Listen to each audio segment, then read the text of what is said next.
Bismillahirrahmanirrahim. Assalamualaikum warahmatullahi wabarakatuh. Waalaikumsalam warahmatullahi wabarakatuh.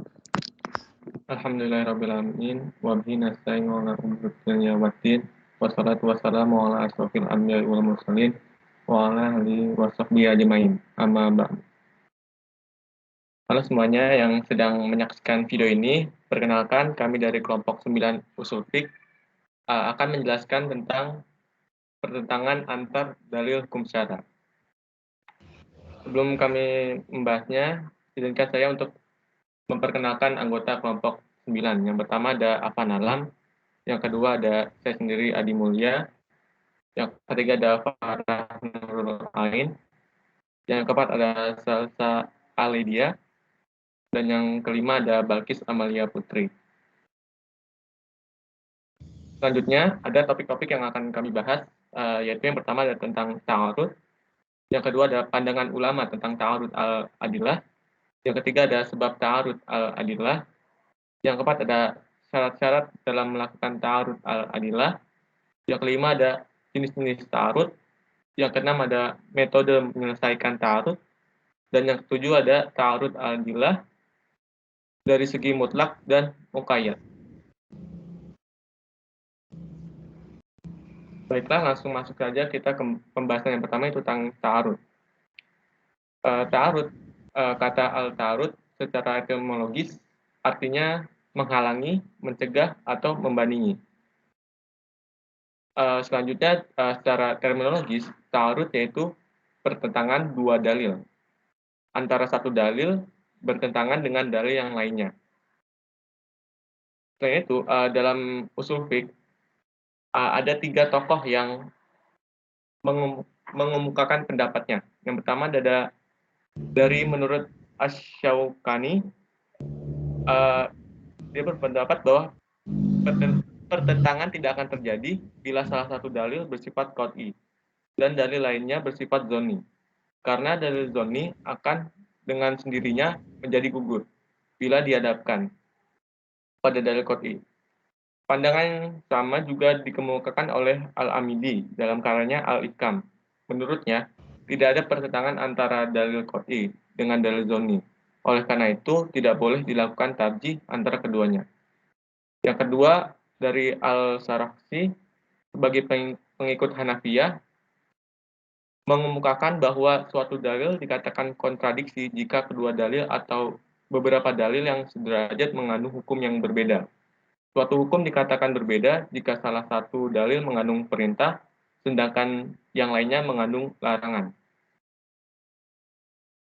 Selanjutnya, menurut Al-Ghazali sebagai pengikut Hanafiyah mengemukakan bahwa suatu dalil dapat dikatakan kontradiksi jika memiliki persamaan waktu, hukum, dan kedudukan.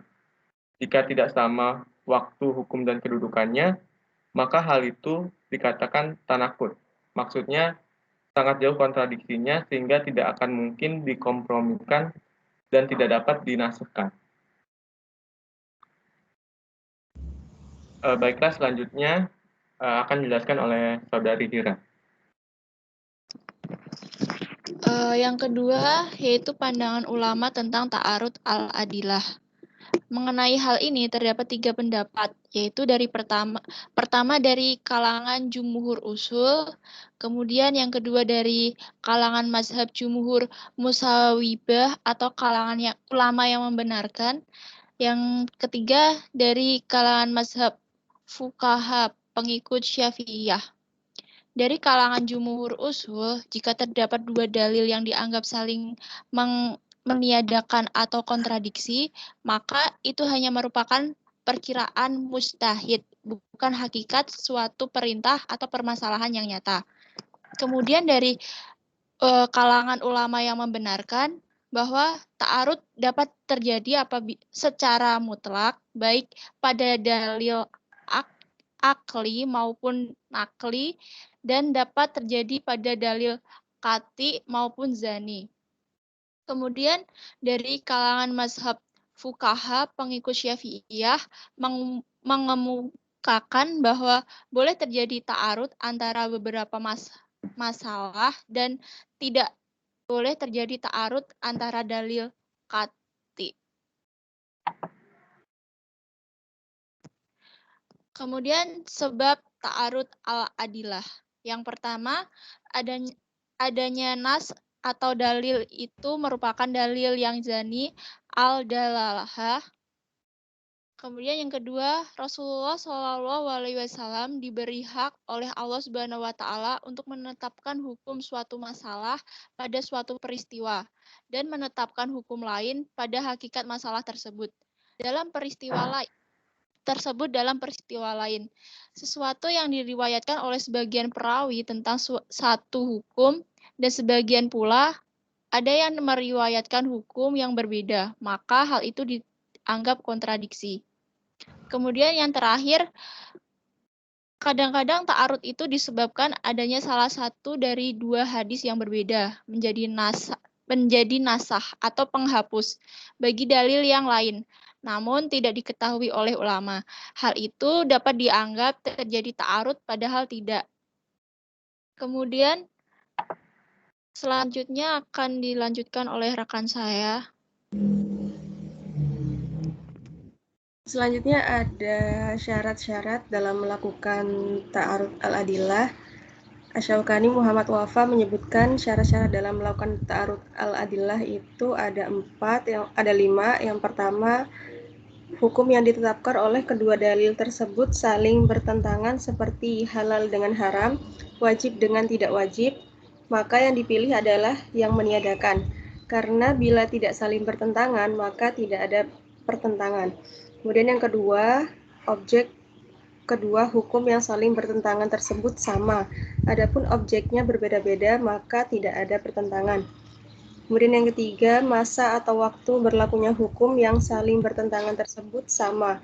Apabila masa atau waktunya berbeda, maka tidak ada pertentangan. Yang keempat, hubungan kedua dalil yang saling bertentangan tersebut sama, karena mungkin saja dua hukum yang saling bertentangan tersebut sama dalam objek dan waktu, namun hubungannya berbeda. Kemudian yang kelima, kedudukan kedua dalil yang saling bertentangan tersebut sama baik dari segi asal maupun petunjuk dalilnya. Adapun rukun ta'arud al-adillah menurut ulama usul seperti Bukhari, Al-Basdawi, At-Taftazani ada 5. Yang pertama, terdapat 2 hujjah dalil atau lebih. Tidak terjadi kontradiksi jika hanya satu dalil, karena itu dalil harus terbilang banyak.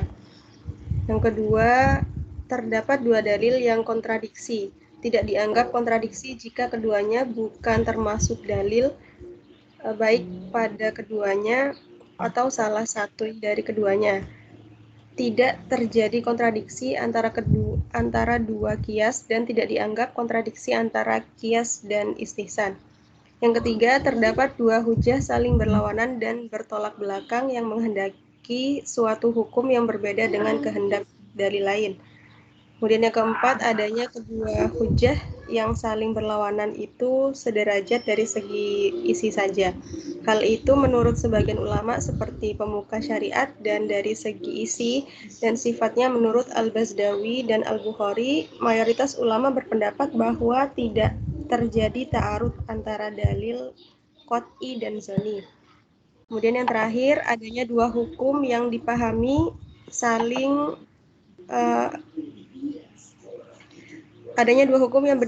saling berlawanan yang tidak mungkin disepakati dan tidak ada yang lebih tinggi kedudukannya. Next.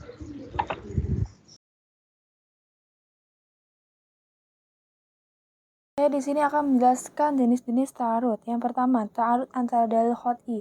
Lalu yang kedua, ta'arud antara dalil qat'i dengan dalil zani. Yang ketiga, ta'arud antara dalil zani dengan dalil zani. Lalu yang keempat, ta'arud antara 2 ayat. Yang kelima, ta'arud antara 2 hadis. Yang keenam, ta'arud antara ayat dan hadis. Yang ketujuh, ta'arud antara perkataan dan perbuatan Nabi. Lalu jenis-jenis ta'arud tersebut hanya berlaku antara ayat Al-Quran, antara 2 hadis, atau antara perkataan dan perbuatan Rasulullah SAW.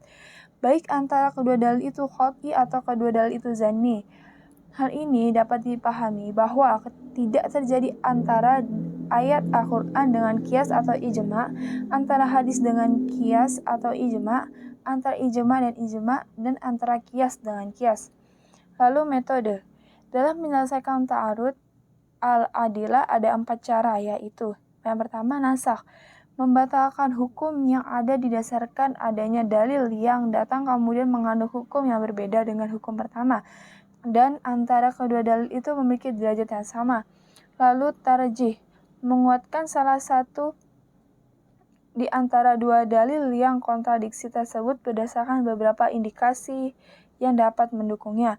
Lalu al-jam'u wal taufiq, mengumpulkan dalil-dalil yang kontradiksi kemudian mengkompromikannya.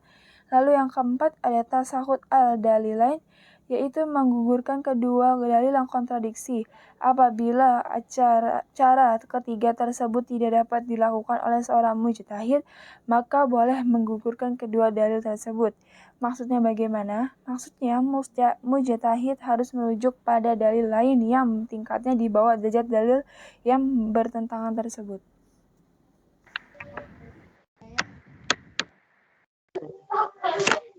Cek. Baik.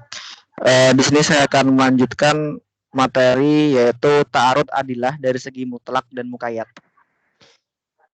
Jadi mutlak muqayyad itu adalah lafaz yang menunjukkan suatu hakikat tanpa sesuatu takyid atau pembatas. Jadi ia itu hanya menunjuk pada satu individu dan individu itu tidak tertentu dari hakikat tersebut. Kemudian para ulama itu sepakat bahwa apabila ada lafaz mutlak itu mempunyai perbedaan hukum dengan lafaz yang muqayyad. Maka pengertian lafaz yang mutlak ini tidak dapat disesuaikan dengan lafaz yang muqayyad. Meskipun keduanya itu mempunyai sebab yang sama, kecuali apabila ada indikasi atau qarinah atau dalil yang tersendiri. Itu tadi materi dari kita. Kemudian di sini saya akan bacakan kesimpulannya. Jadi kesimpulannya, Al-Quran dan hadis itu adalah pegangan pokok umat Islam, itu pasti. Keduanya terutama Al-Quran itu merupakan sumber hukum yang lengkap dan sempurna. Namun ada di antara hukum tersebut yang berbenturan satu dengan yang lainnya. Nah, tetapi di sini harus diingat pertentangan hukum tersebut itu hanyalah bersifat lahiri semata. Tidak mungkin Allah yang maha sempurna itu menurunkan hukum yang saling kontradiksi satu dengan yang lainnya.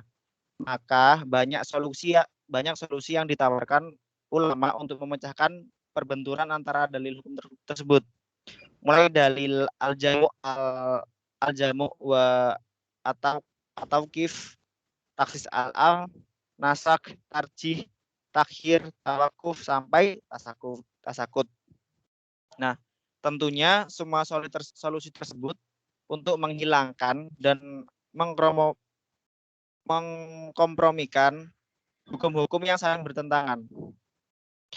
Dan di antara solusi tersebut yang mendapat perhatian lebih instan di kalangan ulama adalah masalah nasak.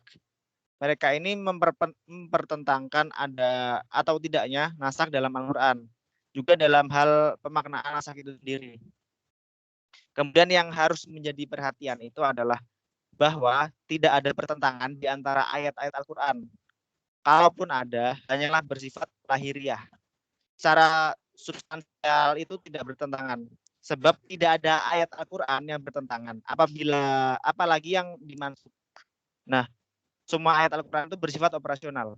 Masalahnya itu hanyalah ada bagaimana kita memahami ayat Al-Quran tersebut secara benar dan tepat.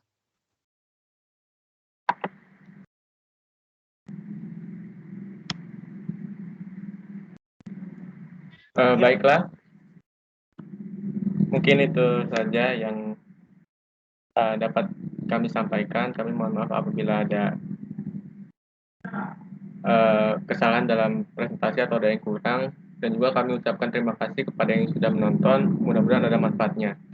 Kurang lebihnya mohon maaf. Wabillahi taufiq wal hidayah. Wassalamualaikum warahmatullahi wabarakatuh.